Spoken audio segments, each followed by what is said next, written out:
Hey guys, it's Miss Anderson. Since I'm not here today, I thought that I would read this story to you. And so we're going to be reading Three Skeleton Key today. And I'd like to read it to you. I'd like for you to go along with me because the opportunities to annotate on the left and right side and the margins are there for you, and we've been really focusing on that. In addition, this story offers up some opportunities to identify foreshadowing, which we learned this week as well. And so lots of opportunities here. And so if you'll read along with me, I'll give you an opportunity to stop and annotate in the margins as we go. And if for some reason I'm going too fast, you can just stop the video and take the time you need to do your annotations. But I'll try my best to give you enough time to annotate because I'll be doing it along with you. So here we go. This is Three Skeleton Key by George G. Tudose. My most terrifying experience? Well, one does have a few in 35 years of service in the lights, although it's mostly monotonous, routine work, keeping the light in order, making out the reports. So take a look over here at the predict section on the left. It says pause at line 4. What kind of story might this be? So go ahead and take a second to jot down what kind of story you think this might be based on what we just read in that first paragraph.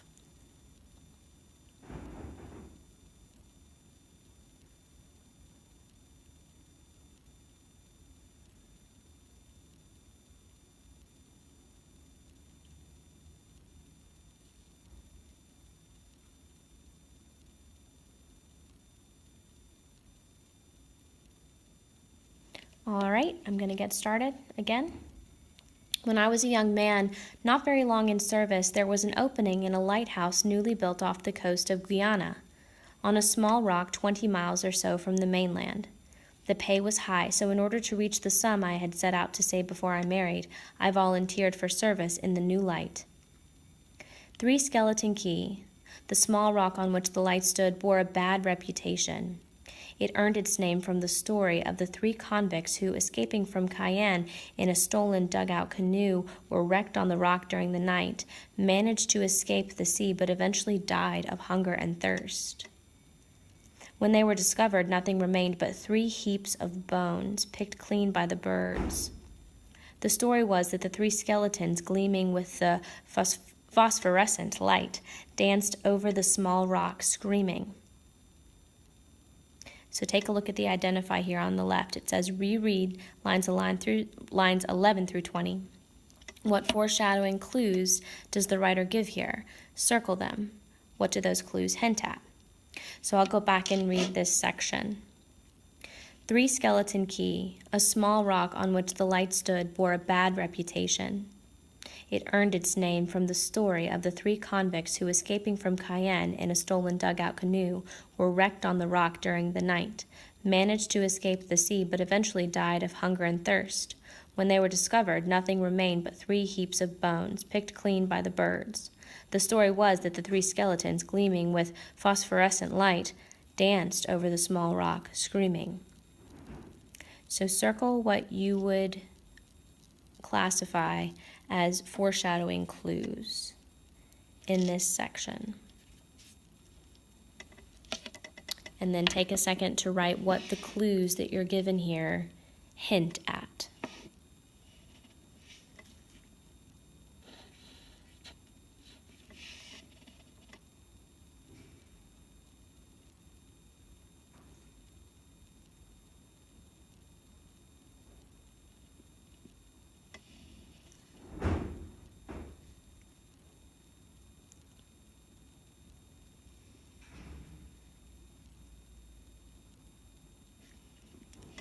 Okay, I'm going to get started. But there are many such stories, and I did not give the warnings of the old-timers in the Ile de Sienne a second thought. I signed up boarding ship, and in a month I was installed at the light.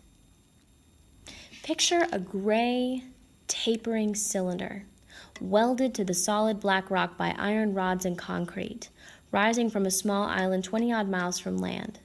It lay in the midst of the sea, this island, a small bare piece of stone about 150 feet long, perhaps 40 wide. Small, barely large enough for a man to walk about and stretch his legs at low tide. This is an advantage one doesn't find in all lights. However, for some of them rise sheer from the waves, with no room for one to move save within the light itself. Still, on our island, one must be careful, for the rocks were treacherously smooth. One misstep and down you would fall into the sea. Not that the risk of drowning was so great, but the waters about their island swarmed with huge sharks, who kept an eternal patrol around the base of the light. So take a look at the predict section over here on the right. Pause at line 39. What do you think might happen later in the story based on the information you just read? So take a second to get that answered. What do you think might happen later in the story based on what you just read?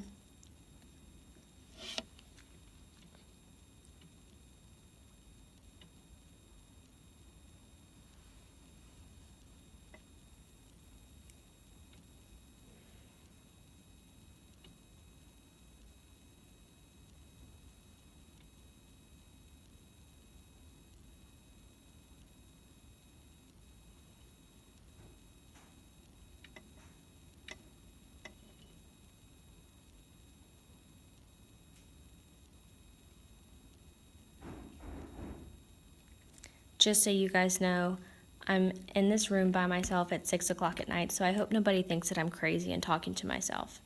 They very well may, though. All right, we're going to get started again. Still, it was a nice life there. We had enough provisions to last for months in the event that the sea should become too rough for the supply ship to reach us on schedule. During the day, we would work about the light, cleaning the rooms, polishing the metalwork and the lens and reflector of the light itself. And at night, we would sit on the gallery and watch our light, a 20,000 candle-powered lantern swinging its strong white bar of light over the sea from the top of its 120-foot tower. Some days, when the air would be very clear, we could see the land, a thread-like line to the west. To the east, north, and south stretched the ocean. Landsmen, perhaps, would soon have tired of that kind of life, perched on a small island off the coast of South America for 18 weeks until one's turn for leave ashore came around, but we liked it there. My two fellow tenders and myself. So much so that for 22 months on end, with the exception of shore leaves, I was greatly satisfied with the life on 3 Skeleton Key. I had just returned from my leave at the end of June, that is to say midwinter in the latitude, and had settled down to the routine with my 2 fellow keepers, a Breton by the name of Leglio and the head keeper Ichua, a Basque, some dozen years or so older than either of us. So let's look back at that word study. We're going to go back and look at the verb tend. It means take care of or look after. So we're going to reread the sentence in lines 54 and 57. What does tenders mean in this sentence? And so jump up. Sorry, I skipped that. Jump up to 54 and 57. And so let's see. There we go.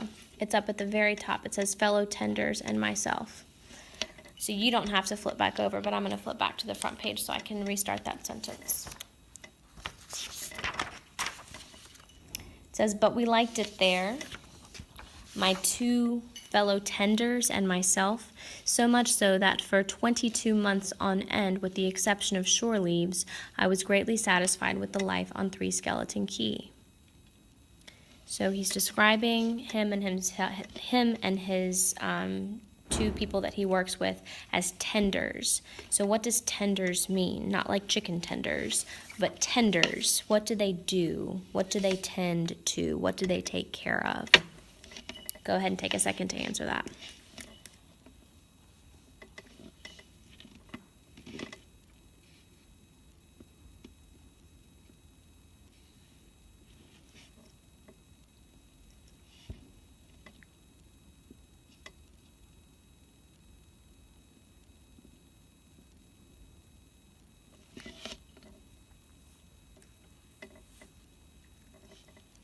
Okay, I'm going to get started again. I had just returned from my leave at the end of June, that is to say, midwinter in the latitude, and had settled down to the routine with my two fellow keepers, a Breton by the name of Leglio and the head keeper, Ichua, a Basque, some dozen years or so older than either of us. And so a Breton is a person from Brittany, which is a region in northern France, and then Basques are people who live in the Pyrenees, a mountain range in France and Spain. So these are like European dudes. 8 days went by as usual. Then on the 9th night after my return, Ichua, who was on night duty, called Leglio and me, sleeping in our rooms in the middle of the tower, at 2 in the morning. We rose immediately, and climbing the 30 or so steps that led to the gallery, stood beside our chief. Ichua pointed, and following his finger, he saw a big three-master with all sails set, heading straight for the light. A queer course, for the vessel must have seen us. Our light lit her with the glare of day each time it passed over her. Now, ships were a rare sight in our waters, for our light was a warning of treacherous reefs barely hidden under the surface and running far out to sea. Consequently, we were always given a wide berth, especially by sailing vessels, which cannot maneuver as readily as steamers. No wonder that we were surprised at seeing this three-master heading dead for us in the gloom of early morning. I had immediately recognized her lines, for she stood out plainly, even at the distance of a mile, when our light shone on her. And so we're going to reread lines 63 through 81, and we're looking at how the suspense starts to build. I want you to underline the words and phrases that build suspense here as this ship is sailing towards the lighthouse, which is very odd. Remember, he said that it's not likely that a ship would come their way. So I'm going to reread where it starts. 8 days went as usual. 8 days went by as usual. Then on the 9th night after my return, Ichua, who was on night duty, called Leglio and me, sleeping in our rooms in the middle of the tower, at 2 in the morning. We rose immediately, and climbing the 30 or so steps that led to the gallery, stood beside our chief. Remember, you're underlining words or phrases that build suspense here. Ichua pointed, and following his finger, we saw a big three-master with all sail set, heading straight for the light. A queer course, for the vessel must have seen us. Our light lit her with the glare of day each time it passed over her. Now ships were a rare sight in our waters, for our light was a warning of treacherous reefs barely hidden under the surface and running far out to sea. Consequently, we were always given a wide berth, especially by sailing vessels, which cannot maneuver as readily as steamers. No wonder that we were surprised at seeing this three-master heading dead for us in the gloom of early morning. I had immediately recognized her lines, for she stood out plainly even at the distance of a mile, when our light shone on her. She was a beautiful ship of some 4,000 tons, a fast sailer that had carried cargoes to every part of the world, plowing the seas unceasingly. By her lines she was identified as Dutch-built, which was understandable, as Paramaribo and Dutch Guiana are very close to Cayenne. Sorry, I'm struggling a little bit with pronunciation. Watching her sailing dead for us, a white wave boiling under her bows, Leglio cried out, "What's wrong with her crew? Are they all drunk or insane? Can't they see us?" So we're pausing here at line 90. What might have happened to the ship's crew? Why do they seem to be coming straight towards this lighthouse? What could have happened to the men on this ship? Take a second to write down an inference.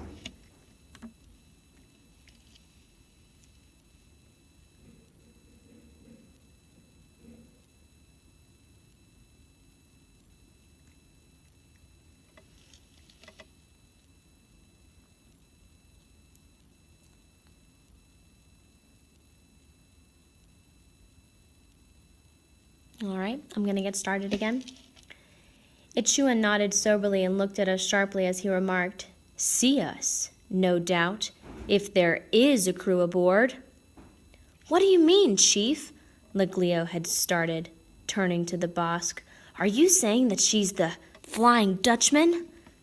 So any of you who watch Pirates of the Caribbean or know any kind of like sea folklore, look down here at number 6. The Flying Dutchman is a fabled Dutch ghost ship whose captain is said to be condemned to sail the seas until Judgment Day.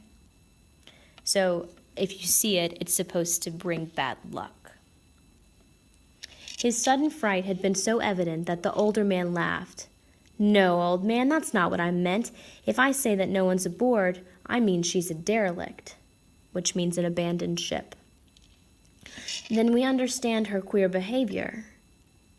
Ichua was right. For some reason, believing her doomed, her crew had abandoned her. Then she had righted herself and sailed on, wandering with the wind. So they're seeming to think that the ship is empty. It has no people on it, and it's just sailing on its own, which would make sense as to why it's coming straight at the lighthouse. The 3 of us grew tense as the ship seemed about to crash on one of our numerous reefs, but she suddenly lurched with some change of the wind. The yards swung around, and the derelict came clumsily about and sailed dead away from us. So it says here and identify, skim lines 78 through 101, and circle the word dead each time it appears. So go back up to 78, which is going to be in that left-hand column on page 34, and start at line 78. So count down 1, 2, 3, 4, 5, 6, 7, 8, where it says no wonder. So go back through there, skim back through, and circle all the times you see dead. I'm going to do that too.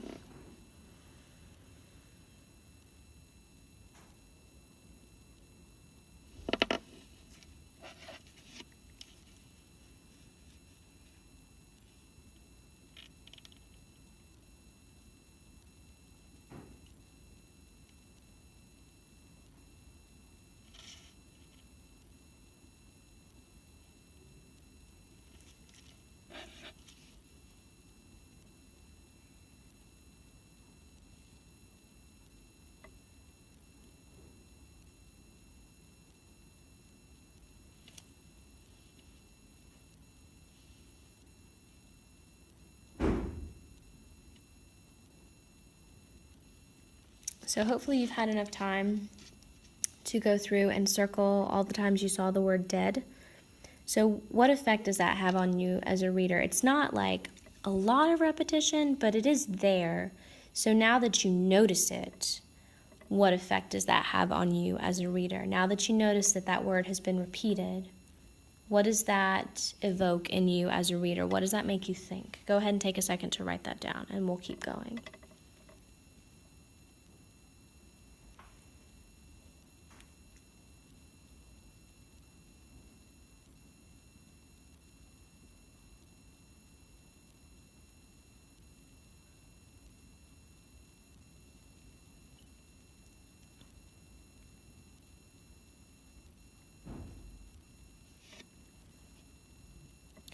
In the light of our lantern, she seemed so sound, so strong, that Ichua exclaimed impatiently, "But why the devil was she abandoned?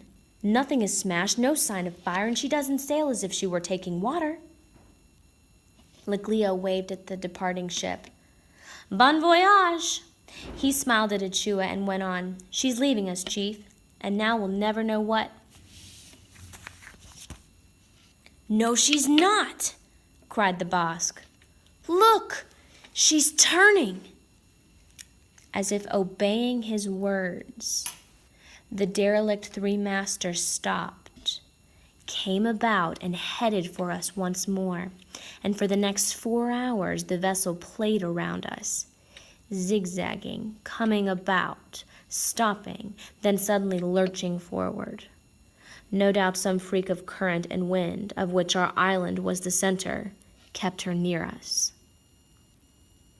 So here it says interpret on the left. Pause at line 123, which I've drawn an arrow at that for you. Throughout the story, the writer speaks of the mysterious ship as if it were alive. In what ways does this use of personification create suspense for you? So the ship has been made to seem like it's alive. It's not, but it's been made to seem that way. And so how does that create suspense for you, the reader? Go ahead and take a second to answer that question.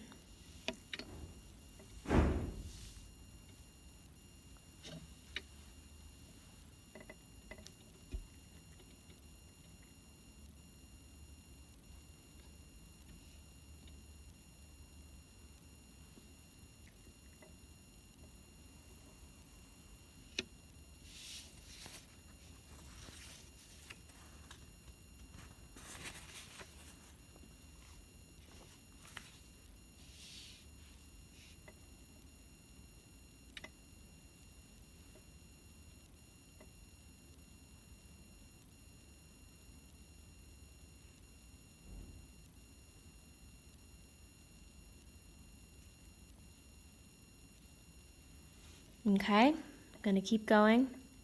Then suddenly the tropic dawn broke. The sun rose, and it was day, and the ship was plainly visible as she sailed past us. Our light extinguished, we returned to the gallery with our glasses and inspected her. The three of us focused our glasses on her poop. You can laugh if you'd like to laugh, because I just said poop. But if you look down at the footnote, poop in nautical terms means the stern or the deck of the ship. So the deck's rear end, which I guess would make sense that you call it poop. I'm not sure. Let's keep going. I'm going to start that sentence over because I got distracted by that word. The three of us focused our glasses on her poop and saw standing out sharply black letters on the white background for a life ring, the stenciled name, Cornelius de Witt, Rotterdam. We had read her lines correctly. She was Dutch. Just then the wind rose, and the Cornelius de Witt changed course, leaned to port, and headed straight for us once more. But this time she was so close that we knew she would not turn in time. "Thunder!" cried Leglio, his Breton soul aching at seeing a fine ship doomed to smash upon a reef. "She's going to pile up! She's gone!" I shook my head. Yes, and ashamed to see that beautiful ship wreck herself, and we're helpless. There was nothing we could do but watch, a ship sailing with all sails spread, creaming the sea with her forefoot as she runs before the wind, is one of the most beautiful sights in the world, but this time I could feel the tears stinging in my eyes as I saw this fine ship headed to her doom. All this time our glasses were riveted on her, and we suddenly cried out together, "The rats!" Now, we knew why this ship in perfect condition was sailing without a crew aboard. They had been driven out by the rats. Not those poor specimens of rats you see ashore, barely reaching the length of 1 foot from their trembling nose to the tip of their skinny tails, wretched creatures that dodge and hide at the mere sound of a footfall. No, these were ship's rats, huge, wise creatures born on the sea, sailing all over the world on ships, transferring to other larger ships as they multiply. There is as much difference between the rats of the land and these maritime rats as between a fishing smack and an armored cruiser. The rats of the sea are fierce, bold animals, large, strong, and intelligent, clannish and sea-wise, able to put the best of mariners to shame with their knowledge of the sea, their uncanny ability to foretell the weather. And they are brave, these rats, and vengeful. If you so much as harm one, his sharp cry will bring hordes of his fellows to swarm over you, tear you, and not cease until your flesh has been stripped from the bones. Yikes. Those are like scary devil rats. So we're pausing here at line 169. Look at the predict here on the right. Predict what role the rats may play later in the story. So now we have a new component here. There are these crazy rats that sound more like humans. They're given a lot of human qualities, right? Like vengeful and clannish and intelligent. Not typically words that you would associate with a rat. So take a second to predict what role the rats might play in the story.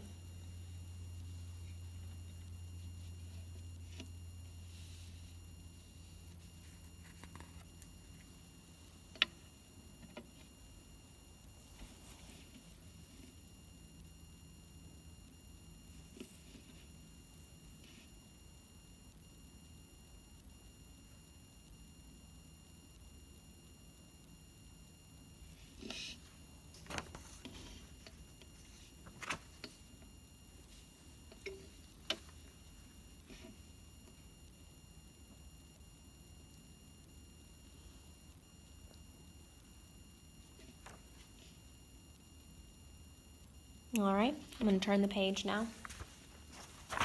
And again, if I'm going too fast at any point, you can just stop it and then pick right back up. Not a big deal. So I'm on page 38 now, line 170.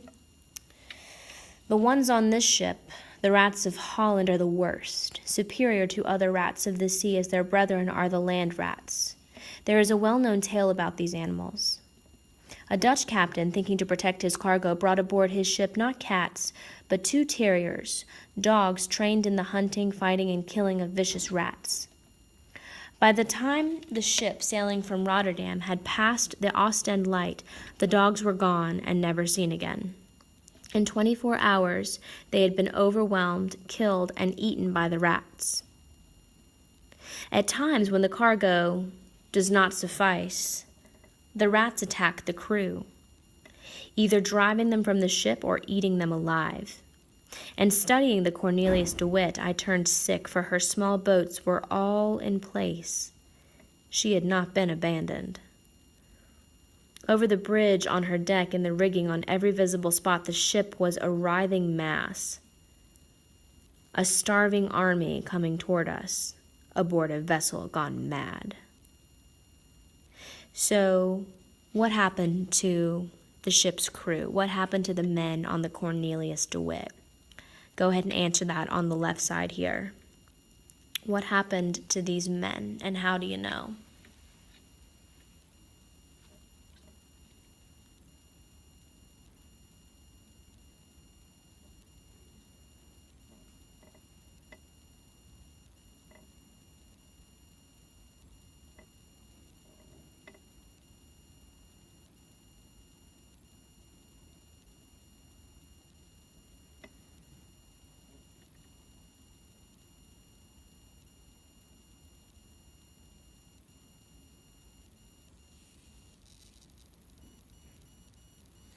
And guys, you don't have to be super detailed with your answers. I want you to take some time with them, but you don't have to be crazy, crazy detailed. You can circle and highlight and draw arrows to your support, all of that. But you have to make sure that you do this as we go. Don't just sit and sort of stare at the paper. Got to keep up with us. I'm going to keep going. Our island was a small spot in that immense stretch of sea. The ship could have grazed us or passed to port or starboard with its ravening cargo. But no, she came for us at full speed, as if she were leading the regatta at a race, and impaled herself on a sharp point of rock. There was a dull shock as her bottom stove in. Then a horrible crackling as the 3 masts went overboard at once, as if cut down with one blow of some gigantic sickle. A sighing groan came as the water rushed into the ship. Then she split in 2 and sank like a stone. But the rats did not drown. Not these fellows, as much at home in the sea as any fish. They formed ranks in the water, heads lifted, tails stretched out, paws paddling, and half of them, those from the forepart of the ship, sprang along the masts and onto the rocks in the instant before she sank. Before we had time even to move, nothing remained of the 3 masters save some pieces of wreckage floating on the surface and an army of rats covering the rocks, left bare by the receding tide.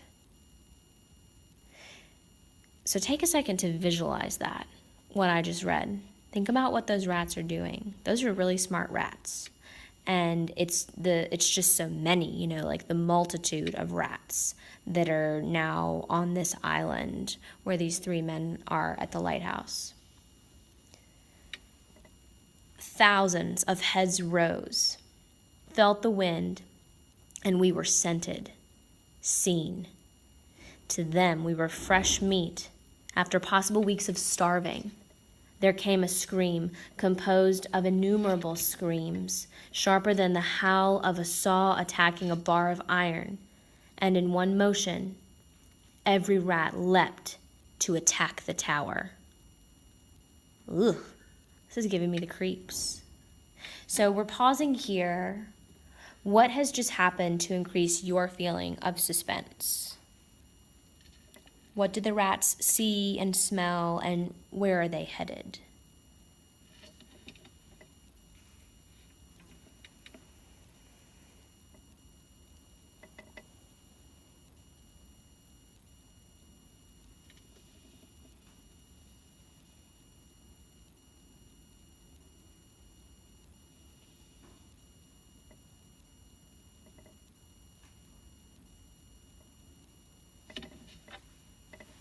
So I'm going to get started again. We barely had time to leap back, closed the door leading onto the gallery, descended the stairs, and shut every window tightly. Luckily, the door at the base of the light, which we never could have reached in time, was of bronze, set in granite, and was tightly closed. The horrible band, in no measurable time, had swarmed up and over the tower as if it had been a tree, piled on the embrasures of the windows, scraped at the glass with thousands of claws, covered the lighthouse with a furry mantle, and reached the top of the tower, filling the gallery and piling atop the lantern. Their teeth grated as they pressed against the glass of the lantern room, where they could plainly see us, though they could not reach us. A few millimeters of glass, luckily very strong, separated our faces from their gleaming, beady eyes, their sharp claws and teeth. Their odor filled the tower, poisoned our lungs, and rasped our nostrils with a pestilential, nauseating smell. And there we were, sealed alive in our own light, prisoners of a horde of starving rats. So let's look at lines 224 through 231 here on the right side. It tells you to interpret. I've bracketed that for you. I want you to go through and underline the words that appeal to your senses of sight, smell, hearing, and then jot down why you think the writer would have wanted to describe the rats in such detail. So go through and underline the words that appeal to your senses, and then talk about why he would want to do that.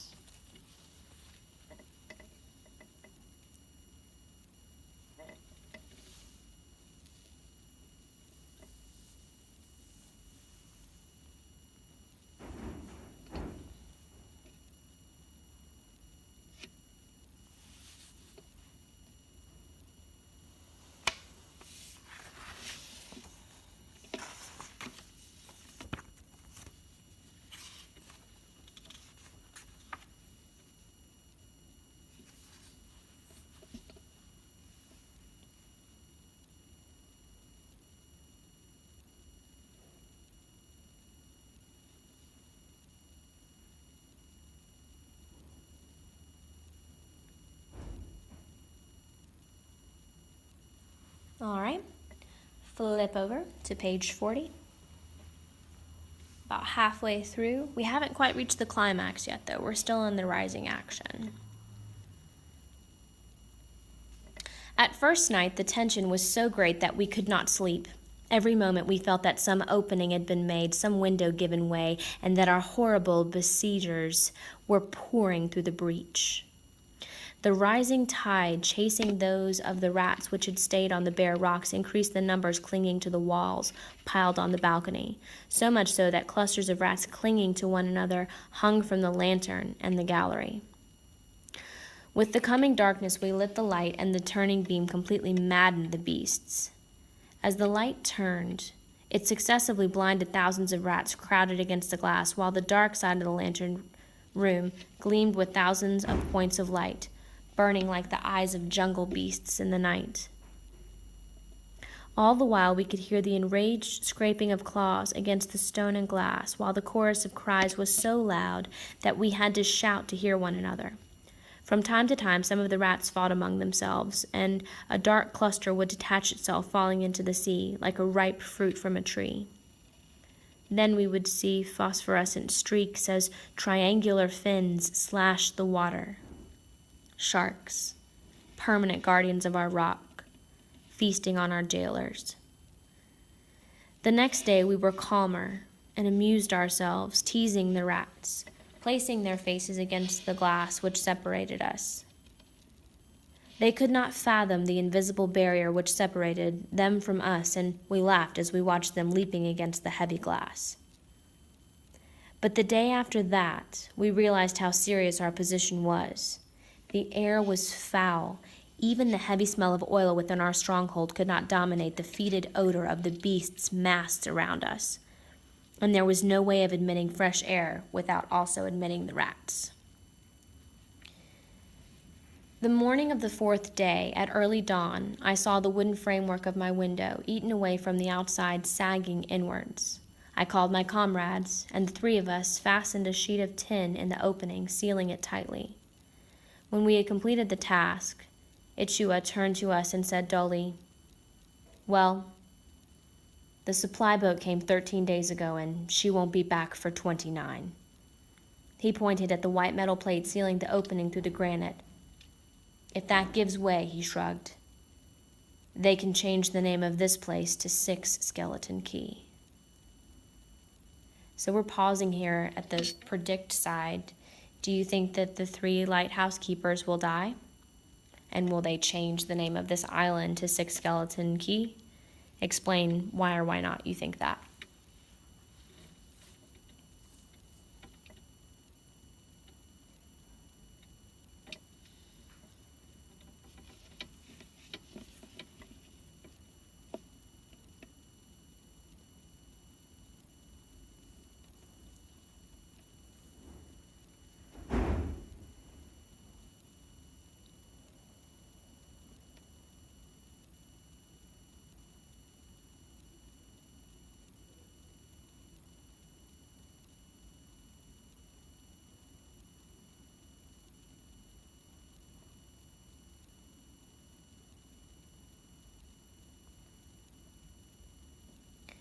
The next 6 days and 7 nights, our only distraction was watching the rats, whose holds were insecure, fall 120 feet into the maws of the sharks.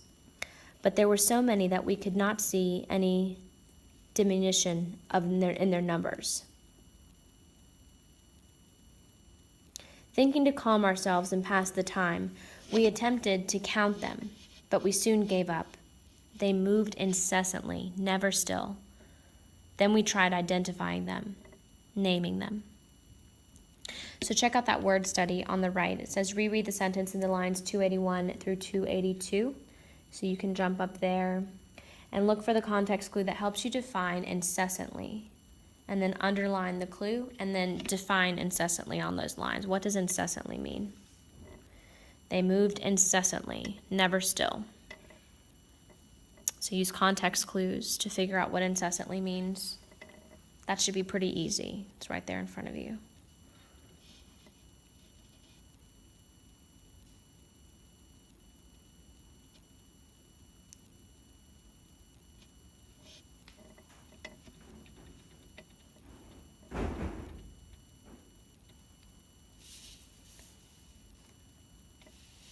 All right, we're going to turn the page. 42.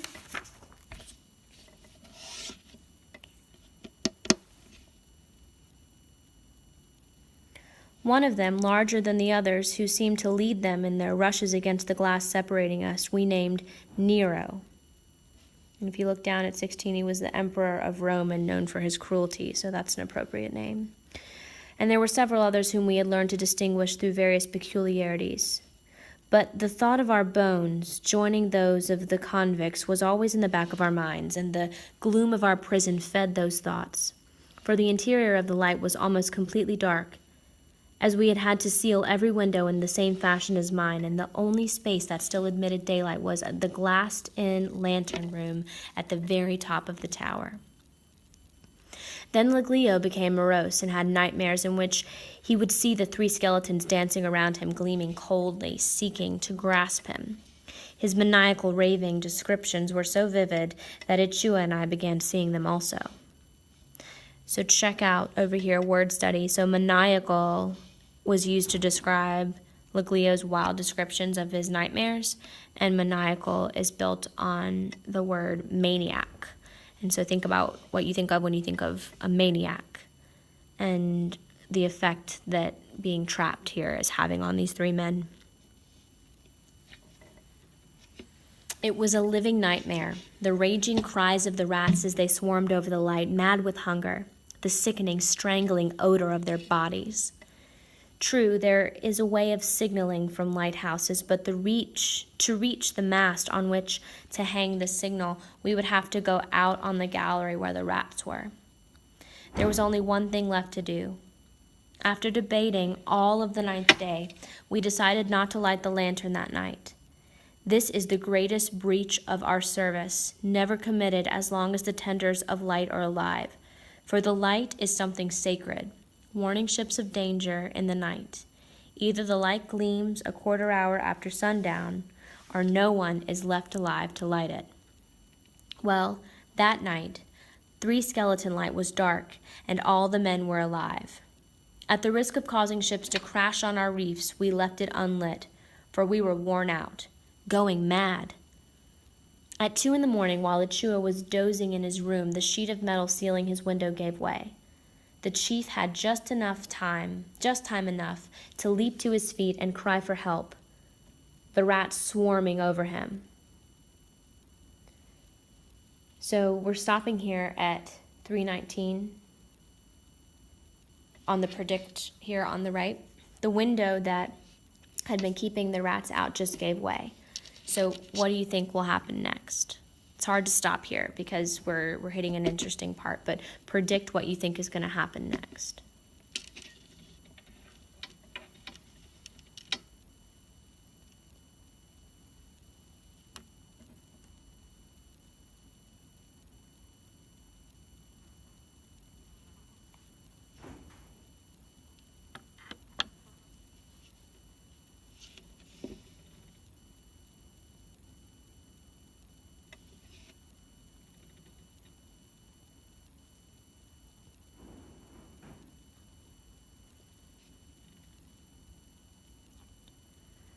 All right, let's keep reading.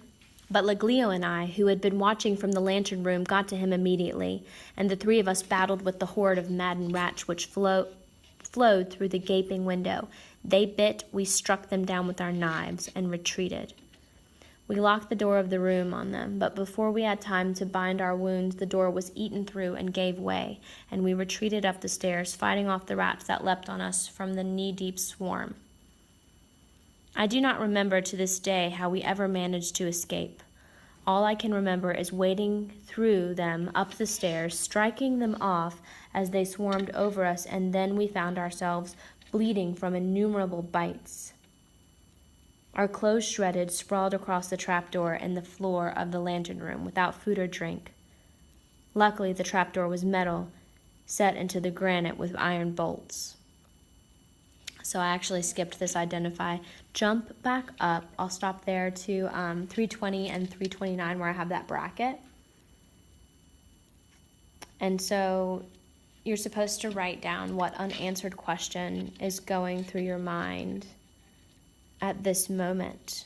When you look at lines 320 through 329, and I might just have messed it up for you because we already kind of read past that where he says that he doesn't remember how they ever managed to escape.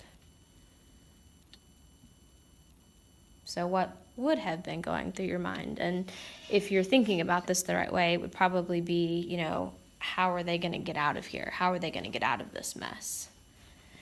So that one was kind of a wash. Sorry about that.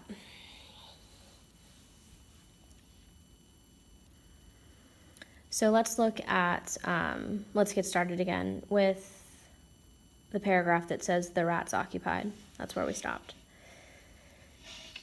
The rats occupied the entire light beneath us, and on the floor of our retreat lay some 20 of their fellows who had gotten in with us before the trapdoor closed and whom we had killed with our knives. Below us in the tower, we could hear the screams of the rats as they devoured everything edible that they found.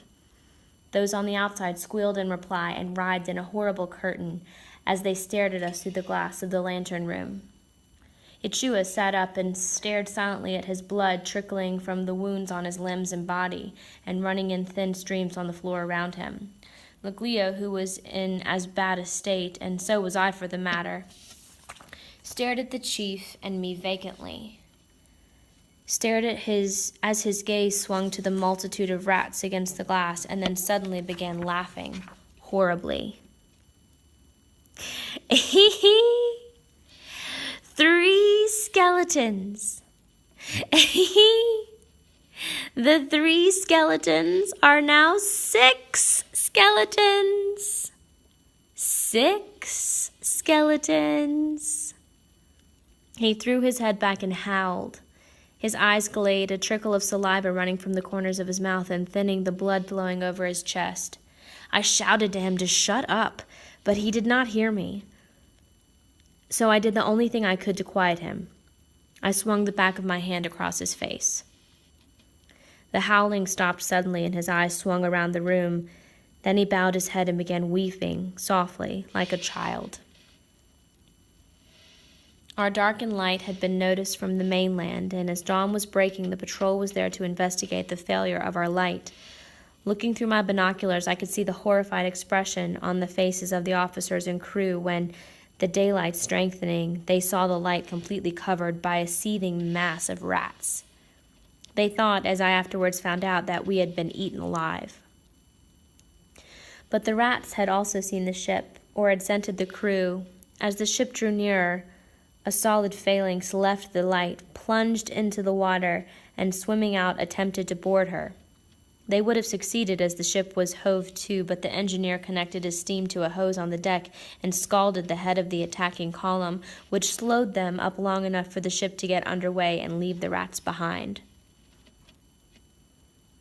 So just to clarify here, on the left side with lines 363 to 378, why did the patrol ship not stay and rescue the keepers? Why couldn't they rescue them?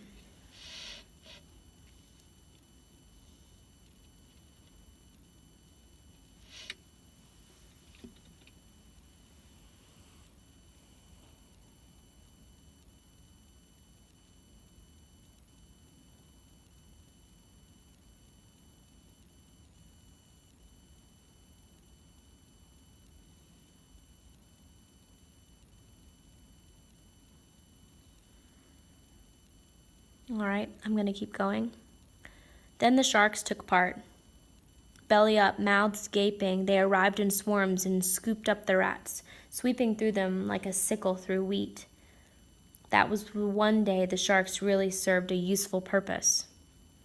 The remaining rats turned tail, swam to the shore, and emerged dripping. As they neared the light, their comrades greeted them with shrill cries, with what sounded like a derisive note predominating. They answered angrily and mingled with their fellows. From the several tussles that broke out, it seemed as if they resented being ridiculed for their failure to capture the ship. But all this did nothing to get us out of our jail. The small ship could not approach, but steamed around the light at a safe distance, and the tower must have seemed fantastic, some weird, many-mouthed beast hurling defiance at them. Finally, seeing the rats running in and out of the tower through the door and the windows, those on the ship decided that we had perished and were about to leave when Achua, regaining his senses, thought of using the light as a signal. He lit it and, using a plank placed and withdrawn before the beam to form the dots and dashes, quickly sent out our story to those on the vessel. Our reply came quickly. When they understood our position, how we could not get rid of the rats, Leglio's mind going fast, Achua and myself covered with bites, cornered in the lantern room without food or water. They had a signalman send us their reply. So on the clarify side here on the left, what does Achua do to signal that he and the other keepers are still alive? To just jot down, what did he do to let the officers know that the 3 men were still living?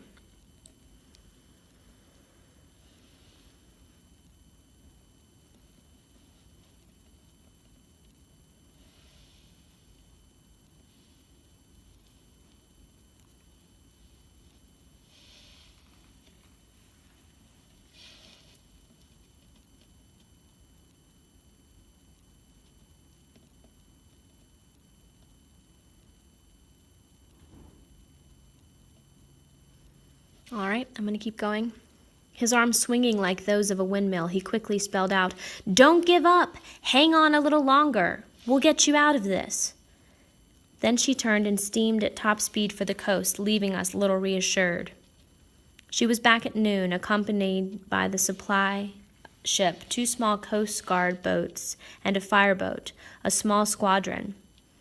At 12:30, the battle was on. After a short reconnaissance, which is, if you look down, an exploratory survey of examination. So you do that before you fight somebody so that you can kind of have an idea of what you need to do. So after a short reconnaissance, the fire boat picked her way slowly through the reefs until she was close to us, then turned her powerful jet of water on the rats. The heavy stream tore the rats from their places and hurled them screaming into the water, where the sharks gulped them down. But for every 10 that were dislodged, 7 swam ashore, and the stream could do nothing to the rats within the tower. Furthermore, some of them, instead of returning to the rocks, boarded the fireboat, and the men were forced to battle them hand to hand. They were true rats of Holland, fearing no men, fighting for the right to live. Nightfall came, and it was as if nothing had been done. The rats were still in possession. So if you take a look at this retell, what is happening in these lines between 416 and 426 where I bracketed for you? Just kind of summarize what's happening, what's going on right now.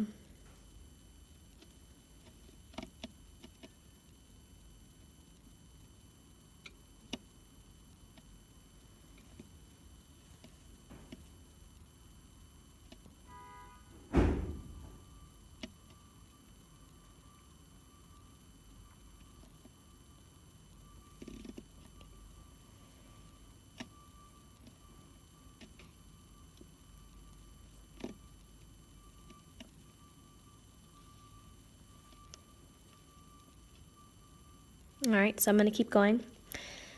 I'll start over where it says nightfall came. Nightfall came, and it was as if nothing had been done. The rats were still in possession. One of the patrol boats stayed by the island. The rest of the flotilla departed for the coast. We had to spend another night in our prison. Leglio was sitting on the floor, babbling about skeletons, and as I turned to Achua, he fell unconscious from his wounds. I was in no better shape and could feel my blood flaming with fever. Somehow the night dragged by, and the next afternoon I saw a tug, accompanied by the fireboat, come from the mainland with a huge barge in tow. Through my glasses, I saw the barge was filled with meat. So what do you think they're going to do with this huge boat full of meat? What do you think that's for? Take a second to predict here on the right.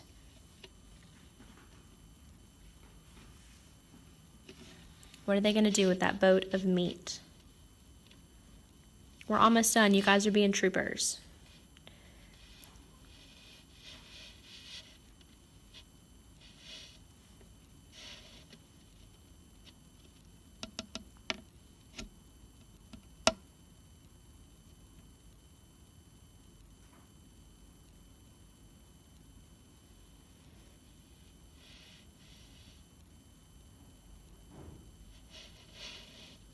All right, I'm going to keep going. Let's finish this up. Risking the treacherous reefs, the tug dragged the barge as close to the island as possible. To the last rat, our besiegers deserted the rock, swam out, and boarded the barge, reeking with the scent of freshly cut meat. The tug dragged the barge about a mile from shore, where the fireboat drenched the barge with gasoline. A well-placed incendiary shell from the patrol boat set her on fire. The barge was covered with flames immediately, and the rats took to the water in swarms, but the patrol boat bombarded them with shrapnel from a safe distance, and the sharks finished off the survivors. A whaleboat from the patrol boat took us off the island and left 3 men to replace us. By nightfall, we were in the hospital in Cayenne. What became of my friends? Well, Leglio's mind had cracked, and he was raving mad. They sent him back to France and locked him up in an asylum. The poor devil. Achua died within a week. A rat's bite is dangerous in the hot, humid climate, and infection sets in rapidly. As for me, when they fumigated the light and repaired the damage done by the rats, I resumed my service there. Why not? No reason why such an incident should keep me from finishing out my service there, is there? Besides, I told you I liked the place. To be truthful, I've never had a post as pleasant as that one, and when my time came to leave it forever, I tell you that I almost wept as the 3-skeleton key disappeared below the horizon. So take a look at the connect spot in lines 453 to 460. You find out what happened to the three men. So talk about whether or not your predictions were right, if they were kind of right or if they were wrong. Talk about how you did with your predictions. And as you're writing, I'll kind of wrap up talking here. So the narrator decided to go back to work there and to stay there. And he was actually kind of sad when his time came to an end at Three Skeleton Key. And so I'm pretty sure that this dude is insane. But yeah, so he's the only survivor, really, because Liglio went nutso and had to go spend the rest of his life in an asylum. And then Achua died because of the rat bite. So interesting. Very interesting. So finish up that connect, talking about what your predictions looked like. Hopefully they were pretty spot on.